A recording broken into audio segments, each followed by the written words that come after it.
우리가 지난 시간에요. 우리가 하나님께서 첫 번째 주신 메시지가 그거였지요. 하나님은 비열함과 무능함을 싫어하십니다. 어떤 비열함이요? 어떤 무능함이요? 예, 루벤의 비열함. 그러니까 나만 아니면 된다라는 거죠. 예, 처음에는 정의롭게 시작하지만은 결국은요. 예, 불의를 행한 사람들과 불의를 행한 동생들과 살인 동생들을 팔아버린 그 잔인한 동생들과 결국은요. 의기투합하는 루벤. 그 루벤을 통해서요.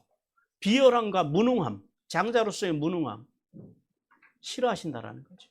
그리고 그러나 죄악 중에서라도 그럴지라도 슈브의 신앙으로 회개하고 돌아오는 성도를 기뻐하시고 복을 주신다라고 말씀하셨습니다. 그래서 23절에서 28절까지 요셉을 죽이려는 형들과 그리고 요셉을 팔자라고 하는 제안을 통해서 고난을 통해서 우리의 인생을 성공적으로 이끄시는 하나님의 손길, 그 손길에 대한 말씀을 나눴고요.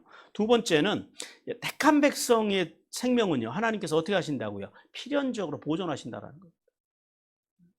그러니까 하나님의 손길, 예수 그리스도의 십자가 아래만 붙어 있으면 절대 망할 일은 없다라는 거죠. 지옥 갈 일은 없다라는 거죠. 그리고 29절에서 32절에서 루벤의 탄식과 그리고 아버지를 속이는 아들들, 그리고 그 아들들과 또 동조하는 루벤, 인간의 그 어떤 비열함, 거기에 대한 말씀을 들었습니다. 우리 두 가지 그 인간의 죄악된 본성에 대해서 말씀을 나눴죠. 첫 번째는요, 하나님의 정의보다 현실과 타협하라는 인간의 모습. 이것이 루벤의 모습이 아니라 누구의 모습이라고요? 우리들의 모습이다. 나만 아니면 돼요. 그러니까 사람들이 어떤 사회적인 어떤 큰 슬픈 일을 만나도요, 막말할 수 있는 배경이 거기 있습니다. 내가 당한 고통만 아니면 된다라는 거죠. 그런 비열함. 그러니까 정의보다 현실적인 타협. 하나님께서는 그런 것들에 대해서 지극히 싫어하신다라는 겁니다. 그다음 두 번째는요, 거짓과 기만으로 자신의 죄를 덮으려고 하는 또 비열한 인간들. 어떻게든지 빠져나가려고만 하는. 그러니까 정확하게 바로잡고 정직하게 회개하고 돌아가려고 하려고 하지 않고요. 어떤 일을 만나면, 어떤 죄를 만나면, 슬그머니 어떻게든지 피하려고만 한다는 거죠. 그런 인간의 비열함에 대해서 지난 시간에 하나님께서 말씀하셨습니다. 그러지 말라라는 거죠. 하나님의 사람들이 어떻게 살아야 된다고요? 정직하게. 그리고 하나님의 미슈파트, 정의를 가지고 살아야 된다는 거죠. 자, 오늘 하나님께서 우리에게 주시는 두 번째 메시지입니다. 같이 읽습니다. 시작. 하나님께서는 시기와 질투로 인한 인간의 잔인함과 거짓과 기만을 미워하시며 상처와 고통을 주는 자들에게 반드시 갚아주신다. 33절에서 35절 말씀을 보니까요, 야곱의 탄식에 대해서 말씀합니다. 하나님께서는 피 묻은 채색 옷을 받아든 야곱이 요셉의 오심을 확인하고 자기의 옷을 찢으며 애통함에 잠겨서 모든 아들과 딸들의 위로를 받지 않았다라고 말씀합니다. 자, 오늘 이 사건을 통해서 이 야곱의 탄식을 통해서 하나님께서는 우리에게 두 가지를 알게 하시는데요. 첫 번째는 자녀들의 거짓말에 순응하는 아버지 야곱입니다. 무슨 말씀이냐면, 자, 야곱이 아들들이 가져온 채색 옷을 보자마자 그것이 누구의 옷이라고 하는 사실을 정확하게 알았다고요. 요셉의 옷이라는 사실을 정확하게 알아봤다라는 거예요. 근데 여기서 오늘 본문에서 그럽니다. 알아보고 그럽니다. 그러니까 이 알아보았다라고 하는 말이 히브리어로 뭐냐면 낙하르입니다. 주목하다, 인정하다 이런 의미인데요. 근데 이 단어가 어디에서 쓰였냐면 바로 33절 앞전인 32절에서 쓰여요. 자, 32절에서 야곱의 아들들이요, 피를 묻힌, 정확하게는 피를 묻힌 요셉의 옷을 아버지에게 가져와서 뭐라 그래요? 아버지에게 보여주면서 보소서 그럽니다. 이게 낙하래요. 32절에서는 이걸 보소서라고 번역을 했고, 여기서는요, 알아보았다 이렇게 번역을 했어요. 똑같은 단어입니다. 무슨 말씀이냐면, 야곱이 요셉의 피가 묻어있는 채속옷을 받아 들고, 오늘 본문의 정황을 보면 그래요. 옷을 자세히 살피지도 않고 사랑하는 아들이 악한 짐승에게 철저히 찍혀서 잡아먹혔다라고 단정적으로 말하고 주체하지 못할 슬픔에 빠져버렸다라는 거예요. 자, 요셉이 찢겨 죽였다라는 말을 지금 누가 해요? 아들들이 해요? 야곱이 해요? 야곱이 하고 있다라는. 아들들은 말을 안 해요. 그냥 옷을 갖다 주면서 아버지 이거 보십시오. 이게 요셉이신지 옷인지 확인해 주십시오. 이게 뭐예요? 이게 낙하르예요. 교활함이죠. 교활함. 자신의 입으로 부정적인 말을 하지 않고 그 부정적인 말을 그 말을 누구에게 지금 하게 하는 거예요? 아버지에게 하는. 이게 낙하르예요. 그런데 그 아들들의 낙하르에 세상 말로 아버지가 낚였다라는 거죠. 아버지가 그 아들들의 거짓과 기만, 그 낙하르에 순응했다라는 거예요. 그러면서 요셉의 죽음을 누가 지금 선포하고 있어요? 야곱 스스로가, 아버지가 지금 선포하고 있다라는 거예요. 그런데 이 모든 상황을 지금 누가 만들었다고요? 아들들. 이걸 볼 줄 알아요. 이게 악하다라는 거예요. 아들들의 낙하르에 아버지가 낙하르 되었다라는 거예요. 거기에 순응했다라는 거예요. 그런데 본문을 자세히 연구를 하다 보니까요, 야곱이 조금만 더 이 주의를 기울여서 옷을 살펴봤더라면은 요셉이 죽지 않았다라는 사실을 알 수도 있었을 것이라고 하는 사실이에요. 왜 그러냐면은 오늘 본문을 잘 보시면 그래요. 요셉의 형들이 요셉의 옷을 찢었다라는 기록은 없어요. 뭐라 그래요? 단지 요셉의 옷에 수염소의 피를 적셨다고만 했습니다. 옷을 찢은 기록은 없어요. 우리 창세기 37장 31절 같이 봅니다. 시작. 그들이 요셉의 옷을 가져다가 수염소를 죽여 그 옷에 피를 적시고. 예, 수염소를 죽여서 그 옷에다 적셨다 그랬지 그 옷을 뭐 갈기갈기 찢어가지고 적셨다 이런 말씀은 없잖아요. 그러면 자, 왜 야곱은 요셉의 옷 앞에서 이렇게 실성한 사람처럼 슬픔을 주체하지 못하고 아들들의 이 낙하르에 순응하는, 네, 세상 말로 아이들들의 그 낙하르에 낚이는, 왜 그런 일을 만났을까요? 왜 그 낙하르에 끌려갔을까요? 그래서 아마도 이 야곱은요, 요셉을 먼 세겜으로 보냈잖아요. 근데 17살짜리 귀한 아들을요, 오늘 우리가 성경 말씀을 쭉 보니까 둘이 보냈대요? 혼자 보냈대요? 혼자 보냈다. 보내놓고 나서, 예, 늘 보내놓고 나서 아들에 대한 마음을, 홀로 보낸 이 마음 때문에 걱정하고 근심하고 심지어는요, 후회까지 했을 거라는 거죠. 우리도 그렇잖아요. 아이들이 멀리 여행을 보내면, 혼자 또 더구나 여행을 가면 어디 뭐 친척집을 찾아간다 그래도 부모들 입장에서는 늘 불안한 거 아니겠어요? 이제 10대 아이들이 어디 떠나고 그러면. 예, 야곱의 마음이 그랬을 거라는 거예요. 그러면서 여러 가지 걱정을 하는 거죠. 그 시대에는 강도도 많고 또 이스라엘에는 사자도 있었어요.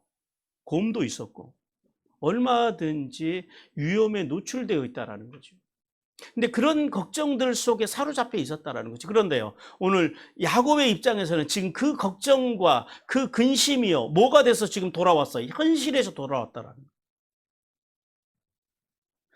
악한 짐승에게 아들이 상하면 어떡하나, 또 아니면 강도들을 만나면 어떡하나, 이런 근심 속에 아들을 걱정하던 요셉 앞에 아들의 피 묻은 옷이 도착했다라는 거예요. 그 상황 속에서 정신을 똑바로 차리고 그 옷을 살필 수 있는 부모는 사실은 생각보다 많지는 않을 거예요. 그래서 그런 자기가 걱정했던 그런 상황들이 현실로 직면하게 되자 이성을 잃고 정확한 분별력을 잃어버린 그런 야곱의 모습을 오늘 본문을 통해서 이제 우리는 보게 됩니다. 성도 여러분, 이렇게, 예. 근데 이런 야곱이 이런 감정에 빠져든 것이 어디로부터 시작됐어요? 아들들의, 예, 부정적인 보고, 아들들의 낙하로부터 시작됐다. 우리가 이 말씀을 통해서 과연 우리는 이런 부정적인 이야기를 들었을 때, 누군가로부터 어떤 부정적인 말을 들었을 때 어떻게 반응하냐라는 거예요. 마셜 B 로젠버그라고 하는 분이 쓰신 책이 비폭력 대화라고 하는 그런 책이 있습니다. 여기에 이제 이 책의 부제가 그거예요. 일상에서 쓰는 평화적인 언어, 삶의 언어라고 하는 그런 책인데요. 여기서 다른 사람들로부터 부정적인 말을 들었을 때 사람들이 네 가지 선택한다라고 이제 그렇게 그 책에 기록을 해 놓았습니다. 첫 번째는 뭐냐면 비난과 비판을 개인적으로 받아들이는 거예요. 이게 무슨 말이냐면 다른 사람의 부정적인 판단, 다른 사람이 나에 대해서 말한 그 부정적인 판단을 가감 없이 내가 그걸 다 그대로 받아들여요. 그리고 그것을 진실인 것처럼 자신에게 적용합니다. 그리고 모든 문제를 누구에게서 찾아요? 나한테서 찾아요. 자기 탓을 한다라는 거예요. 그래서 이런 사람들은 대체로요, 죄의식과 수치심과 우울감에 빠져서 낮은 자존감 속에서 살아간다는 거예요. 그 다음에 두 번째는 말하는 상대방한테 나무라는 그런 유형입니다. 이 사람들은 누가 부정적인 말을 하면 그 말을요, 대받아치기를 해요. 되치기를 해요. 그래서 절대 그런 거 아니라는 거예요. 절대 그런 일이 없을 거라는 거죠. 나는 그런 사람이 아니다라는 거죠. 자신을 정당화시킨다라는 거죠. 그래서 이런 사람들의 선택은 어떤 선택을 하냐면, 그래서 상대방을 나무라는 선택을 합니다. 모든 문제를 누구에게로 돌려요? 상대방에게로 돌려요. 네가 그렇다라는 거예요. 나는 안 그렇다라는 거죠. 그리고 그래서 이런 사람들은요, 그래서 흥분해가지고 말을 전하는 사람이 진위도 확인하기도 전에 뭐부터 시작을 해요? 분노부터 시작하는 거예요. 다른 사람의 말에 대해서 확인도 안 해보고 화부터 냅니다. 이런 유형이 있고요. 세 번째는 자신의 느낌과 욕구를 알아차리는 유형입니다. 이 어떤 유형이냐면 다른 사람들로부터 부정적인 말을 들으면요, 일단 마음이 어때요? 상하잖아요. 마음이 안 상하는 사람이 있을까요, 없을까요? 아무도 없다라는 거죠.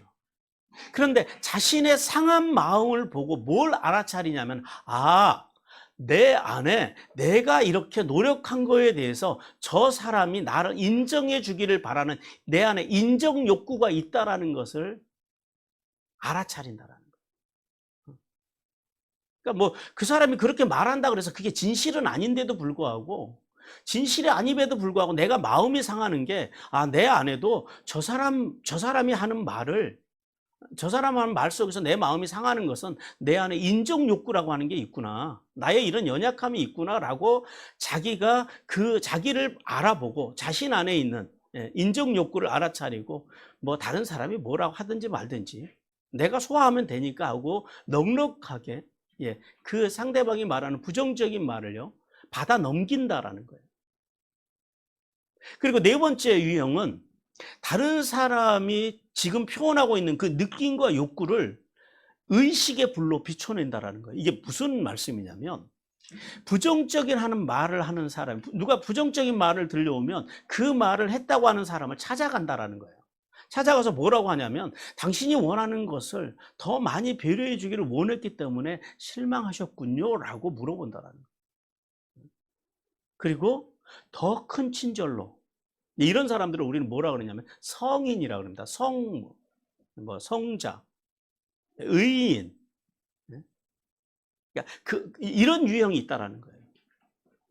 자기는 없고, 그리고 다른 사람을, 뭐 예를 들어서 그 테레사 수녀 같은 이제 그런 분들, 그리고 그 저 소록도 그에 들어가서 한센병에 걸리신 분들, 오직 그분들을 위해서 그분의 그런 분들의 피고름을 빨아가면서 자신의 인생을, 삶을 이제 희생하는,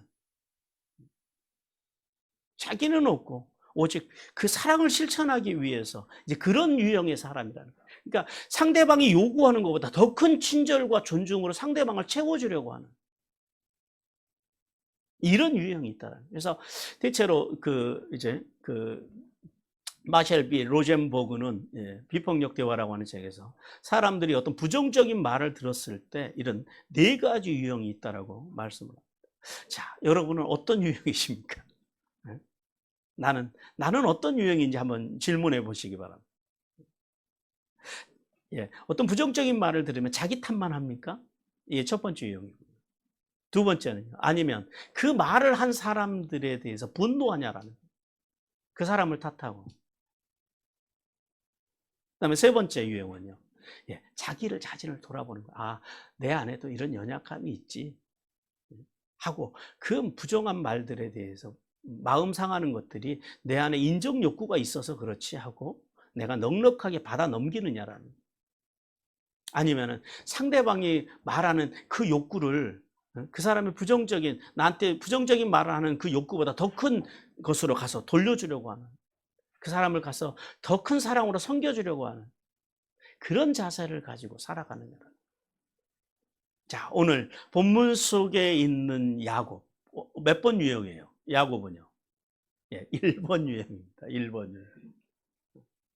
지금 아들들의 이런 그 부정적인 낙하를 그 낙하를요. 야곱은 어떻게 받아들였다고요? 다 내 탓이요. 내가 잘못해서 생겼다라는 거예요. 그래서 정확하게 상황을 보지 않고 그 모든 것들을 1번 유형으로 다 받아들여 버린다.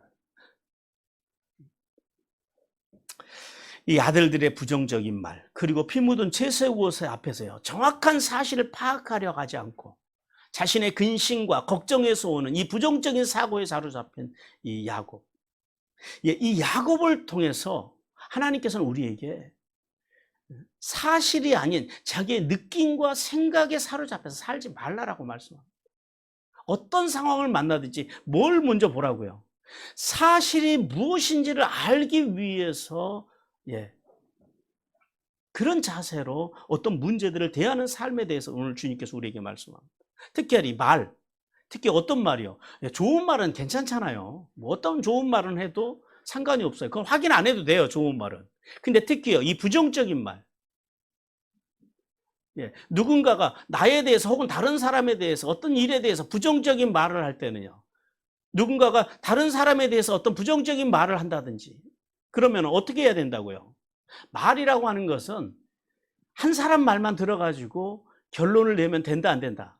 절대 안 된다라는 거예요. 양쪽 다 들어봐야 한다라는 거예요. 왜냐하면 왜 양쪽 다 말을 들어봐야 되나? 사람은 절대 객관적이지 않아요. 우리가 그렇습니다. 우리가. 내가 그렇다라는 거예요. 아무리 우리가 객관적으로 말을 하는 것 같지만요. 사람의 말은 절대 객관적일 수가 없어요. 왜 그러냐면 사람은 다 주관적이라는 거예요. 특히 사람들이 부정적인 말을 할 때는 다분히 더 자기 입장에서만 말을 한다는 거예요. 자기 느낌과 자기 생각으로 말한다는 거예요. 사실일지라도 중요한 자기 사실은 다 빼버리고요. 남의 사실만 이야기한다는 거예요. 예를 들면 그런 거죠. 같이 수다 떨었어요. 같이 이야기했어요. 같이 부정적인 이야기도 긍정적인 이야기도 했어요. 그런데 이야기할 때는요. 그 사람에게 어떤 이야기를 전할 때는요. 거기서 말했던 긍정적인 이야기나 또 자기가 했던 부정적인 이야기나 이런 건 다 빼고 누구 이야기만 한다고요. 그것이 사람이라는 거예요. 그게 우리라는 거죠. 그래서 사람의 말은 액면 그대로 믿지 않는 은혜를 받으시길 바랍니다. 어떤 말이든지 부정적으로 말하는 사람들의 말은 그거를 절대 100% 신뢰하면 안 돼요. 언론도 마찬가지고 모든 말들이 그렇습니다. 그리고 또 한 가지 우리가 알아야 되는 게 뭐냐면은 부정적인 말을 하는 사람들의 의도를 읽을 줄 알아야 돼요. 긍정적인 말을 하는 사람들은요. 서로 좋게 하려고 그 말을 전해주는 거잖아요. 근데 부정적인 말을 하는 사람들은요. 절대 좋은 의도로 부정을 말하지는 않아요. 그 속에는 뭐가 있다고요? 의도가 숨어 있다라는 거예요. 의도가. 근데 여기서 우리가 한 가지 구분해야 될 건 뭐예요? 어떤 사건을 해결하기 위해서 하는 말과 일상의 대화에서 하는 말은 분리가 돼야 돼요. 어떤 사건을 해결하기 위해서는요. 부정적인 말도 정확하게 해줘야 돼요. 그래야지 그 사건이 해결할 수 있거든요. 그건 괜찮아요. 근데 우리가 지금 여기서 말하는 건 뭐예요? 일상의 말들. 일상적인 대화에서 부정적인 말들만 쏙쏙쏙 뽑아가지고 전해주는 사람들은요. 그 속에 뭐가 있다고요? 의도가 있다라는 거죠. 의도가. 선한 의도일까요? 악한 의도일까요? 분명한 건 악한 의도라는 거죠. 그 안에는 선한 의도가 나올 수가 없습니다. 선한 의도라면은요. 안전하죠. 왜? 마음 상한 일이니까. 내가 사랑하는 사람이 마음이 상할 걸 알면서 그 악한 말을 전하겠습니까? 사랑하는 사람들에게는요. 절대 악한 말을 전하지 않아요. 그래서 남자들이 집에 가서 부인들한테 이야기를 잘 안 해요. 그러니까 말 안 한다고 승질 내지 마세요. 응? 말해봐야 아내들 속만 상하니까. 이게 남자들의 특성이 그렇습니다. 말해봐야 아내들 속상하고 가족들 속상하니까요. 그냥 내가 끌어안고 가는 거예요. 사랑해서 그러는 거예요. 말하는 거는. 그러니까 좋은 말은 하지만은 좋지 않은 말을요, 분명한 의도가 있다라는 거죠. 즉 자신의 옳음을 증명하라고 하든지, 나는 아니야, 나는 그런 말 안 했어, 나는 너에 대해서 그런 생각 안 해. 근데 걔가 그런 생각을 너한테 해. 걔가, 그 친구가 너에 대해서 그런 말을 해. 그러니까 뭐예요? 그 말을 전해주는 의도가 있다라는 거죠. 자기는 옳고, 근데 사실은 그것은 옳음이 아니다라는 거죠. 여러분, 우리가요, 대화할 때 한 가지 주제만을 가지고 대화하지 않잖아요. 여러 가지 주제들을 가지고 이야기하다 보면 그 속에 다양한 말들이 나옵니다. 긍정적인 말도 나오고 부정적인 말도 나와요. 그런데 그런 사람들이 말을 전할 때는 어떤 말만 전해요? 예, 부정적인 말만 전해요. 그러면서 자기가 같이 말했을 거 아니에요. 근데 자기가 한 말은 절대 이야기한다, 안 한다? 절대 안 한다라는 거예요. 그래서 부정적인 말을 전해주는 사람의 말은 기본적으로 믿을 수가 없다라는 겁니다. 따라서 성도는, 우리는 부정적인 언어를 기본적으로 버려야 돼요. 그리고 긍정의 언어들을 써야 됩니다. 우리가 다른 사람의 말을 할 때는 사람이 어떻게 다 잘하겠어요. 다 약함이 있죠. 그러나 그 사람의 부정적인 측면보다는 뭘 말하자고요, 우리는? 예, 긍정적인 장점을 이야기하자라는 거죠. 그리고 최소한 그 사람에 대해서, 그러니까 근데 부정적인 말은 해도 당사자한테 해줘야 돼요. 근데 그 사람의 약점에 대해서 이야기하고 해주고, 이제 사랑의 마음을 가지고 그 사람이 이런 면을 좀 고쳐주고 싶어요. 그럴 때는 어떻게 말을 해야 된다고요? 가서 다이렉트로 가서 그거 고치세요 그러면요, 예, 자식도 마음 상합니다. 어떻게 말하자고요? 최소한 3가지의 장점은 미리 이야기해 줘요. 예, 당신은 이게 좋고 이게 좋고 이게 좋고.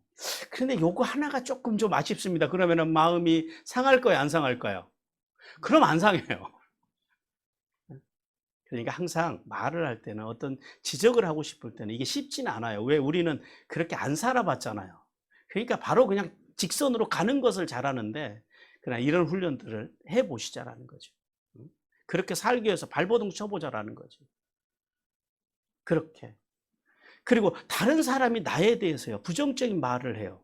부정적인 말이 들러와요. 그럼 어떻게 하자고요? 그것을 나는 그래라고 1번, 야곱과 같은 1번 유형으로 접근하면 안 됩니다. 그리고 저것이 나에 대해서 이런 말을 하고 2번 유형으로 접근해도 안 돼요. 하나님의 사람들은 3번, 4번 유형으로 가야 됩니다. 나 자신을 돌아보고, 내 안에 연약함이 있음을 돌아보고, 그리고 더 나아가서는요, 예, 그 사람의 연약함까지도 덮어주고 그 사람의 욕구까지도 채워주려고 하는 그런 자세, 예, 그런 자세가 하나님의 사람의 자세라는 거예요.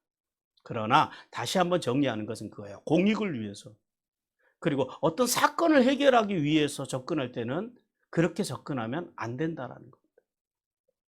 하나님께서는 우리에게요, 서로에게 도움이 되지 않는 부정적인 말을 옮기지 말라라고 말씀해요.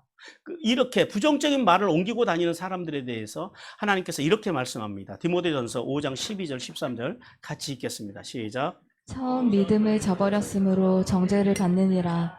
또 그들은 게으름을 익혀 집집으로 돌아다니고 게으를 뿐만 아니라 쓸데없는 말을 하며 일을 만들며 마땅히 아니할 말을 하나니. 예, 이제 이런 말들을 하고 다니는 사람들을 오늘 성경에서는 뭐라 그래요? 처음 믿음을 저버린 사람들. 처음 믿음. 그러니까 한마디로 말해서 믿음이 없는 사람들이 그러고 다닌다라는 거예요. 믿음이 없는, 믿음에서 떨어져 나간 사람들.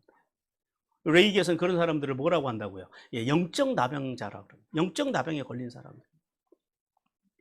더 나아가서 하나님께서는 다른 사람들에게 피해를 줄 목적으로 이렇게 의도를 가지고 악한 말을 하는 사람들을 뭐라고 하냐면 이렇게 말씀합니다. 잠언 12장 6절 같이 읽겠습니다. 시작. 악인의 말은 사람을 엿보아 피를 흘리자 하는 것이며 정직한 자의 입은 사람을 구원하느니라. 예, 정직한 사람은요, 사람을 돕고 세우고 살리기 위해서, 구원하기 위해서 말을 하지만, 이런 사람들은요, 악인들은 이런 악인이라고 그러는 거예요. 이런 사람들은. 악인의 특징이 뭐예요? 말로 사람들의 피를 보려고 한다. 가만히 피를 흘리게 하려고 가만히, 오늘 야곱의 아들들처럼, 이게 지금 그런 거거든요. 아버지를 피를 흘리게 할 목적으로 아주 교묘하게 아버지에게 접근하잖아요. 자신들이 죽여놓고 죽였다고 말도 안 하고 옷만 피 묻은 옷만 보여주면서 아버지 입으로 시인하게 해가지고 자신들은요 쏙 빠져나가는 이런 사람들이 누구냐면 악인이라는 거예요. 그러므로 성도는 부정적인 말을 우리가 살아가면서 전혀 안 할 수는 없지만 할 수만 있으면 어떤 언어를 쓰자고요? 생명의 언어들이요. 우리말로 하면은요 돕고 세우고 살리는 언어를 사용하자라는 거예요. 할 수만 있으면 언어를요 부정어를 쓰지 말고 긍정어 안 된다 못한다가 아니라 능력 주시는 안에서 내가 모든 일을 할 수 있습니다. 해봅시다. 살려봅시다. 세워봅시다. 이렇게 긍정어로 가야 된다는 겁니다. 긍정어로. 그리고 또 자신에 관련된 부정적인 언어를 듣거든요. 예, 우리는요 나의 연약함을 수용하고 네 번째 유형과 같이 더 친절함으로 사람들을 대하기 위해서 발버둥 치는 은혜가 임하기를 주님께서 원하십니다. 그리고 두 번째는 깊은 애통 가운데서 모든 위로를 거절하는 야곱의 모습입니다. 요셉의 죽음의 소식을 접한 야곱이요. 오늘 본문에 보니까 그러죠. 굵은 배로 허리를 동이고 그럽니다. 이건 뭐냐면 고대 근동의 사람들이 슬픔을 당했을 때 취하는 행동입니다. 그리고 또한 오래도록, 여기서 오래도록이라고 하는 말을 원문으로 보면요. 하루하루입니다. 그러니까 매일매일. 그러니까 지금 어떤 자세냐면은 야곱은 죽어서 요셉을 다시 만나는 날까지 자기는 이 베옷을 벗지 않겠다라는 슬픔이 그만큼 컸다라는 거예요. 그 죄책감, 그 자책감이라고 하는 것이 그렇게 컸다라는 겁니다. 그래서 야곱이 굵은 베옷을 입은 채로 하루하루를 요셉의 죽음에 대해서 스스로를 책망하면서 슬픔에서 벗어나기를 거절했다라는 거예요. 즉 요셉을 홀려 보낸 것에 대한 그 자책감. 오늘 야곱이요. 온통 지금 그 자책감에 빠져 있다라는 거예요. 성도 여러분. 하나님께서는 야곱의 이 자책감과 애통함 속에서 우리에게 두 가지를 말씀합니다. 첫 번째는 뭐냐면 편애의 결말입니다. 편애의 결말은 뭐예요? 상실입니다. 여기서 세 가지 상실이 일어납니다. 첫 번째 상실은요. 자기가 편애했던, 자기가 지키고 싶어 했던 요셉을 잃은 편애, 요셉을 상실한 거예요. 그리고 두 번째 상실은요. 그 요셉의 상실로, 요셉을 상실함으로 인해서요. 오늘 본문에 보니까 다른 자녀들까지도 상실해 버립니다. 우리 37장 35절 같이 읽겠습니다. 시작. 그의 모든 자녀가 위로하되 그가 그 위로를 받지 아니하여. 여기서 위로를 받지 아니했다라는 말은 히브리어로 마엔이라 그러는데요. 그러니까 위로를 거절했다라는 거예요. 안 받은 것이 아니에요. 단순히. 그 아들, 딸들의 위로를요. 다른 자식들의 위로를 달가워하지 않았다라는 거예요. 싫어했다라는 거예요. 무슨 말이에요?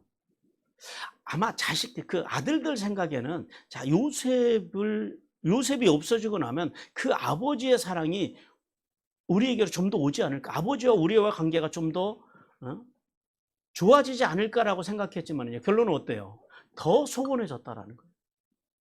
그래서 이 편애의 두 번째 결말이 뭐냐면 다른 자식들과도 관계가 멀어지고 소원해졌다라는 거예요. 그다음 세 번째 이제 상실은 자기 자신의 상실입니다.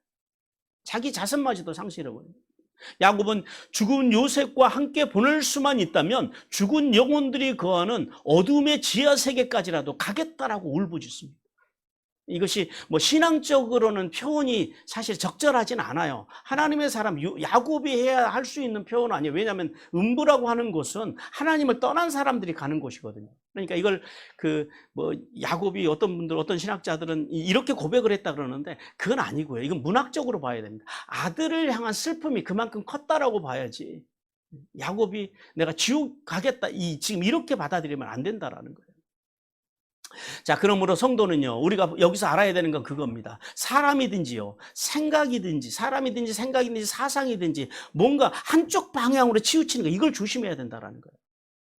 편에 한쪽으로 사람이 기울면은요, 자기 자신을 비롯해서 자기가 아끼는 모든 것들까지도 상실할 수 있다는 사실을 기억해야 돼요. 그래서 구원받은 성도들의 삶이 어때야 된다고요? 야샤우, 넓어야 된다는 거예요. 넓다라는 건 뭐예요? 편만하다, 공평하다라는 거예요. 그리고 자유로워야 된다라는 거예요. 매이지 않는다라는 거죠. 사람에 매이지 않고 어떤 환경이나 상황이나 사상이나 이런 거에 매이지 않고 자유하다라는 겁니다. 이게 구원받은 사람들의 성도들의 특징입니다. 그 자유로운 생각, 열린 마음과 넓은 마음과 사방으로 열리는 자유로운 생각으로 복된 삶을 살아가기를 주님께서 원하십니다. 둘째는 요셉을 잃은 슬픔을 통한 애끓는 아버지의 사랑, 하나님 아버지의 사랑을 오늘 본절을 통해서 보게 하십니다. 여러분, 단장지혜라고 하는 말이 있습니다. 단장지혜. 예, 이 단장지혜라고 하는 고사성어가 있는데 이게 무슨 말이냐면 창자가 끊어지다라고 하는 의미로 견딜 수 없는 심한 슬픔과 괴로움을 비유하는 말입니다. 그 유래는 이렇습니다. 동진의 장수 환원이 촉을 정벌하기 위해서 여러 척의 군선에 군사들을 싣고 양자강을 거슬러 올라갔습니다. 양자강 중류에 가면 사천성과 화북성의 경계가 되는 곳에 삼엽이라고 하는 곳이 있는데요. 좁고 물살이 험하기로 유명한 세 개의 협곡을 이야기합니다. 그런데 이 삼엽을 통과할 때 병사 중 한 명이 벼랑 아래에 늘어진 덩굴 줄기에 매달려서 장난치고 있는 새끼 원숭이를 포획하게 됩니다. 그러자 그 광경을 보고 있던 어미 원숭이가요, 큰 소리로 슬피 울면서 환원의 배를 며칠 동안 수백 리를 쫓아옵니다.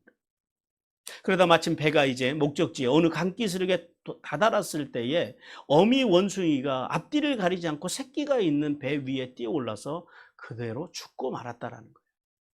그래서 그 애절한 어미 원숭이의 목소리를 잊을 수 없었던 병사들이 그 어미 원숭이의 배를 갈라보았더니 너무나 애통한 슬픔을 견디지 못하고 창자가 토막토막 끊어져 있는 것을 발견했다.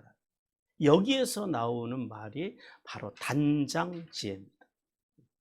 뒤늦게 이 사실을 알게 된 한원 장군은 노하여서 병사들에게 이렇게 말했다고 합니다. 아무리 짐승이라 하더라도 부모와 자식 간의 정은 똑같거늘 어찌 억지로 이별하게 만들었단 말이냐 하면서 그 병사를 꾸짖고 그 병사를 내쫓았다라고 하는 그런 이제 유래가 있습니다.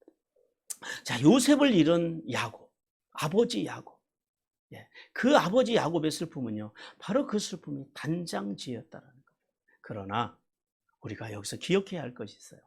그 단장지혜의 야곱의 슬픔보다, 그 아픔보다, 그 사랑보다 더한 사랑으로 우리를 사랑하시는, 애끓는 사랑으로 우리를 사랑하시는 하나님 아버지의 마음을 오늘 본문을 통해서 알기를 주님께서 원하십니다. 하나님의 형상으로 창조된 인간이 사탄에게 속아서 타락하여서 죄 가운데 있을 때 그 우리를 바라보시는 하나님의 마음이 어떤 마음이었다고요? 야곱의 단장지와는 비교할 수 없는 그런 애통한 마음으로 우리를 바라보셨다는 사실을 깨닫는 은혜가 임하시기를 바랍니다. 하나님은 마치 집 나간 자식을 기다리는 그 아버지, 탕자가 돌아오기를 바라는 그 이제 탕자를 기다리고 있는 그 아버지의 심정으로 우리가 늘 돌아오기를 기다리신다라는 거죠. 우리 이사야 55장 7절 같이 읽습니다. 시작. 악인은 그의 길을, 불의한 자는 그의 생각을 버리고 여호와께로 돌아오라. 그리하면 그가 긍휼히 여기시리라. 우리 하나님께로 돌아오라. 그가 너그럽게 용서하시리라. 이것이 우리를 향하신, 죄 가운데서 살아가는 인간들을 향하신 하나님의 마음이라는 거예요. 그럼 거꾸로 하나님께서 가장 기뻐하시는 게 어떤 걸까요? 하나님의 사람들이 하나님께로 돌아오는 것, 십자가로 돌아오는 것, 십자가 아래로 나아가는 것. 그래서 우리가 신앙생활하면서 이 땅을 살아가면서 제일 잘해야 되는 게 뭐라고요? 하나님께로 돌아가는 것. 어떤 모습이든지, 어떤 상황이든지, 어떤 죄가 있든지, 어떤 연약함, 어떤 부족함이 있든지 돌아가는 것. 돌아가면은요, 하나님께서 다 수용해 주시겠다는. 야곱의 슬픔은요, 음부까지도 내려가겠다라고 야곱은 그렇게 고백했잖아요. 근데 하나님께서는 실제로 우리를 위해서 음부에 내려가 주셨다는 사실을 우리는 깨달아야 돼요. 인간의 몸을 손수 입고 이 땅에 태어나신 예수님께서요, 이 땅에 오셔서 십자가에서 죽어주시고, 그리고 우리의 모든 죄를 짊어지시고 어디까지 내려가셨다고요? 음부까지 직접 주님은 내려가셨다라는 거예요. 야곱은 말로 내려가겠다라는 것이지만은요, 주님은요, 우리를 위해서 직접 내려가셔서 우리의 죄를 해결해 주셨다는 거예요. 베드로전서 3장 19절 같이 읽습니다. 시작. 그가 또한 영으로 가서 옥에 있는 영들에게 선포하시니라. 예, 이 말씀이 그 말씀입니다. 그러므로 성도는 하나님의 사랑은 인간의 그 어떤 단장지와도 비교할 수 없는 애끓는 사랑이라는 사실을 깨달아요. 그리고 어떤 상태에 있든지 간에 십자가의 사랑 앞으로 슈브 돌아가서 영원한 구원의 은혜와 하늘의 복과 땅의 복을 누리시기를 주님께서 간절히 원하십니다. 그리고 이제 오늘 본문 마지막 36절에서는 보디발에게 팔린 요셉에 대해서 말씀합니다. 하나님께서는 미디안 사람들이 애굽에 도착해서 요셉을 바로의 신하 치위대장 보디발에게 팔았다라고 말씀합니다.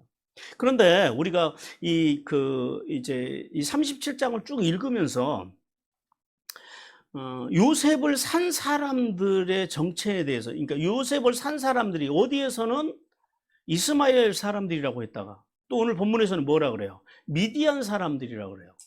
미디안 사람이라고 기록했다가 또 이스마엘 사람이라고 기록했다가 이렇게 말씀합니다. 성경을 이제 잘 보시면 왜 그럴까요? 왜 하나님께서는 어디서는 이스마엘 사람이라고 그러고 어디서는 미디안 사람이라고 그렇게 기록을 했을까요? 어려운 건 아니고요. 여기서 이제 근데 이스마엘 사람과 미디안 사람은 다른 사람들이에요. 다른 종족들이에요. 아니 같은 종족이긴 한데 다른 부류의 사람이라는 거예요. 이스마엘 사람들은 어떤 사람들이에요? 아브라함의 장자 이스마엘의 후손을 이스마엘 사람이라고 그래요. 그 다음에 이 미디안 사람들은요, 아브라함의 후처 그두라의 네 번째 아들이 미디안입니다. 그 후손들을 이야기하는 거예요. 그러면은 같은 아브라함의 후손이긴 하지만은 같은 종족은 아니잖아요. 근데 성경에서는 계속 교차해서 써요. 왜 그러냐면 그 당시에는 치안이 좋지 않은 사회이기 때문에요. 대상들, 큰 무역업을 하는 사람들, 그러니까 그 당시엔 주로 아수르하고 애굽을 오가면서 이제 무역하던 사람들이 있거든요. 이런 광야를 지나고 사막을 지나고 이제 이런 사람들 대상이라 그럽니다. 대상이라 그러는데 이 대상들은요 소그룹으로 다니질 않아요. 왜냐하면 원체 값비싼 값진 것들을 가지고 다니기 때문에 언제든지 강도나 도둑을 만날 수 있다는 거죠. 그래서 이 사람들이 대체로 뭉쳐 다닙니다. 근데 그 사람들이 그 속에 누가 있었다고요? 이스마엘 사람도 있었고 미디안 사람도 있었다. 이제 이렇게 이해하시면 됩니다. 그래서 미디안 사람이라고 했다가 이스마엘 사람을 이제 이렇게 성경에서는 기록하고 있다는 거예요. 근데 사실은 그게 중요한 게 아니고 진짜 중요한 건 뭐예요? 요셉이요. 누구에게 팔렸다고요? 바로의 시위대장 보디발에게 팔렸다는 거예요. 보디발의 종으로 팔렸다라는 거예요. 왜 이게 중요하냐면 자 보십시오. 하나님의 손길. 여기서 우리는 하나님의 손길을 볼 수 있어야 합니다. 요셉이 형들에게 의해서 죽음을 당하지 않고 웅덩이에 던져지게 하신 그 하나님의 손길. 그리고 또 하필이면 그 시간에 누가 지나갔다고요? 이스마엘의 상인들, 미디안의 상인들이요. 그 대상이 그 앞으로 다가갔다라는 거예요. 그들에게로. 그들 앞을 지나갔다라는 거예요. 그렇게 하게 하신 하나님의 손길. 또 유다가 요셉을 팔자라고 제안을 하잖아요. 또 그 형제들이 동생들이요. 그 말에 대해서 경청하게 하신 하나님의 손길. 또 가장 적합할 때 하나님께서 요셉을 애굽으로 내려보내셨다는 거예요. 왜냐하면 만약에 애굽의 왕권이 애굽의 그 권력이 함족이었으면 함의 후손들이었으면 절대 요셉은요 종의 자리에서 종의 위치에서 올라갈 수가 없습니다. 근데 그 시대에 그 애굽의 왕권을 애굽을 점령하고 있던 사람들이 누구라고요? 요셉과 같은 종족인 셈족이었다라는 거예요. 그 타이밍에 하나님께서 거기에 요셉을 내려보내셨다는 거예요. 그리고 훗날에는요. 오늘 또 그래서 마지막으로는 바로의 그 시위대장 보디발의 종으로 팔려가게 하신 하나님의 손길. 그리고 이제 훗날 요셉을 감옥으로 보내셔서 애굽의 법과 궁중 생활을 배울 수 있도록 인도하신 하나님의 손길까지. 자, 이 모든 손길이 누구의 손길이라고요? 하나님의 손길이에요. 자, 이 짧은 36절의 말씀이 장차 일어날 보디발의 아내의 유혹으로부터 시작해서 감옥으로 이어지고 감옥에서는요 간원장의 꿈 해석으로 이어지고 그리고 최종적으로는 바로의 꿈을 해석해서 그리고요 마지막에는 1인지상 만인지하의 총리 대신까지 오르는 그 하나님의 손길에 대해서 이 36절에서 압축해서 우리에게 보여주고 있다. 더 나아가서 대제국뿐만 아니라 민족을 먹여 살리고 여러 민족들을 먹여 살리고 그리고 자신의 가족들을 구원해서 구속사를 위한 민족을 이루게 하는 일에 지금 누가 쓰임 받았다고요? 모세비 쓰임 받았다. 요셉이 보디발의 종으로 팔렸다고 하는 이 말씀 속에는 이런 하나님의 손길, 이런 하나님의 역사가 거기에 담겨 있다라는 거예요. 성도 여러분. 성도는 그래서 우리의 삶의 자리에서 일어나는 일들 중에 하나님의 손길에서 벗어나는 일이 하나도 없음을 깨닫는 은혜가 임하시기를 주님께서 원하십니다. 즉 우리가 인생 가운데 살아가면서 만나는 고난이든 복이든 기쁨이든 감사든 모든 것들이요 다 하나님의 손길 안에 있다라는 거예요. 하나님의 역사요 그것이 하나님의 계획 속에 있다라는 사실을 깨닫기를 주님께서 원하십니다. 따라서 예수 그리스도를 믿는 믿음 안에서 살아가는 성도는요 살아가는 동안에 만나는 모든 일들은요 그것이 서로 고통이든 그것이 어떤 아픔이든 우리가 만나는 예수 그리스도 안에서 만나는 모든 일들은 절대 뭐가 아니라고요? 저주가 아니라고요. 믿음의 사람들은 어떤 일이든지 간에 어떤 사건이든지 간에 그걸 저주로 해석을 하면 안 됩니다. 왜냐하면 하나님께서는 우리가 살아가면서 만나는 동안 살아가면서 만나는 모든 일들을 통해서 하나님의 뜻은 뭐예요? 협력해서 선을 이루게 하십니다. 그리고 주님께서는요 우리를 구원받은 성도들을 절대 심판하지 않으신다라는 거예요. 우리 로마서 8장 28절 같이 읽습니다. 시작.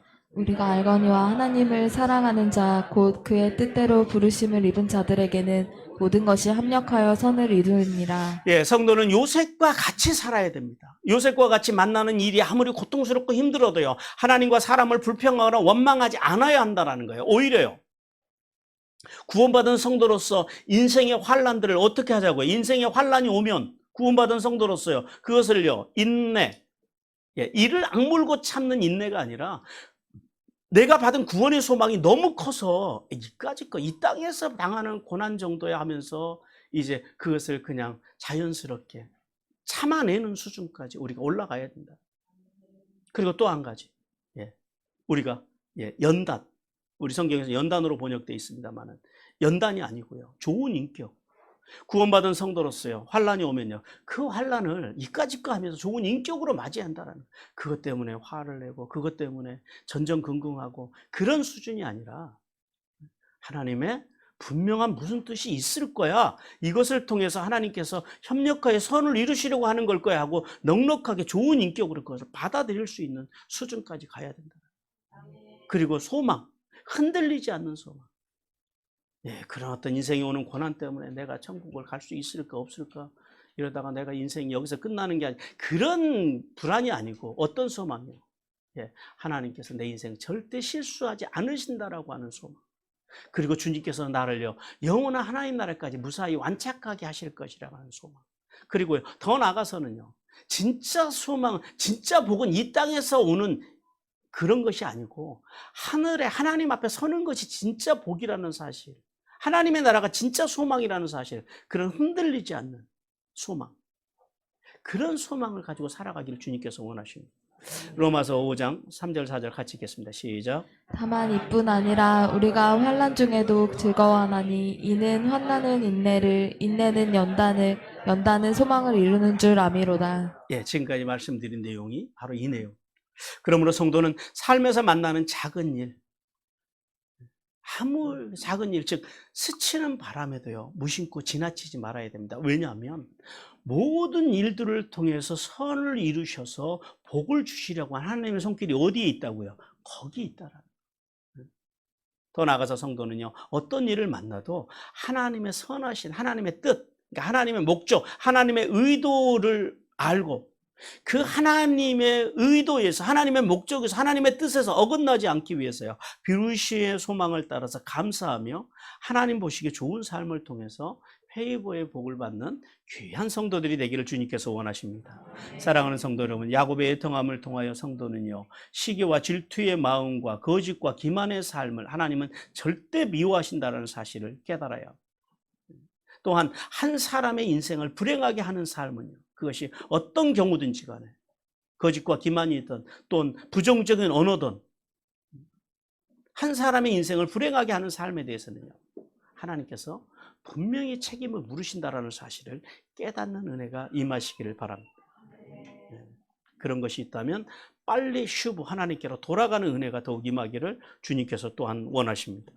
그러므로 성도는 생명, 즉 돕고 세우고 살리는 삶으로 하나님을 기쁘시게 함으로 하늘에 있으리며 땅에 기름진 복을 받기를 주님께서 간절히 원하십니다.